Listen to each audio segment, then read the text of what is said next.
Hey, today we're making Givishk, a dish commonly made in Badînan.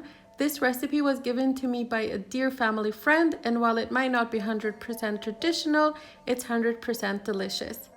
Here I have 2 parts minced beef to 1 part short grain rice, salt to taste and lots of freshly ground black pepper, garlic cloves and potatoes, and up until now I've kept things pretty much according to the original recipe. And the rest of the ingredients I'm about to show you are all optional. Tomatoes, carrots, and green beans for extra flavor, chicken bouillon cube and sumac for the broth, and a little bit of tomato paste. I'll also be adding some extra spice to this recipe. I forgot to include it here, but keep watching to see what I'm talking about. Start with the broth, add your chicken bouillon and your whole sumac berries to a heat-proof container and add your hot water. You want to start with the broth to extract as much flavor as possible out of your sumac berries. Stir everything around until your chicken bouillon cube is dissolved, and if you would want to do this the traditional way, you would skip this altogether and just boil your givishk with regular hot water. The second part of this recipe is preparing the beef and rice mixture. Add your washed and strained rice to your beef, your salt and black pepper, and your tomato paste, which is optional, but my aunt added it and so will I. And traditionally, lots of minced garlic is added at this point, but since I'm not a big fan, I add the garlic cloves at a later stage. But if you love garlic, go ahead and mince it finely and add it at this point. You want your beef to rice ratio to be 2:1. You could probably add more rice, but if you add too much, the givishks won't hold up. So 2:1 is a good rule of thumb. Mix until the rice is well combined with the beef and set it aside while you get your vegetables ready.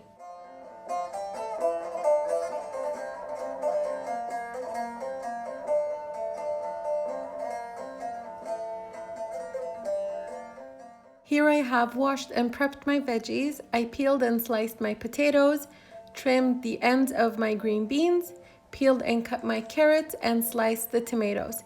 And if you want to keep it traditional, then potatoes are all you need.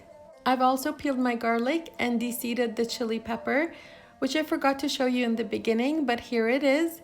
I like to add these to the bottom of my pot. It infuses the dish in a subtle way. If you have a non-stick pot, you can skip this, but I'll be adding a little bit of olive oil on my end so nothing sticks to the bottom. Add a layer of potatoes to the bottom to help prevent the givishks from burning. And if you include other vegetables like I'm doing, add a layer of that to the bottom as well and try to keep things snug. Now go ahead with making the givishk by taking about a tablespoon of the mixture and squeezing it into a shape of a finger. I have no idea what to call this shape or how to explain it, but hopefully you can see what I mean by watching what I do. Squeeze the givishks firmly and lay them in the pot, snug close together.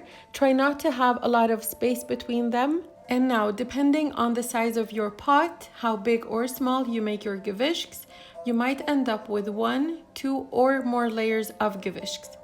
And that's totally fine. They will not stick to one another. And if you like veggies and want to add more of them to your pot like I do, you can use them in between the givishk layers or just add them to the top layer. Just remember that if you add them in between the givishk layers, make sure you continue to keep things tight and snug. And finally, add a layer of tomatoes.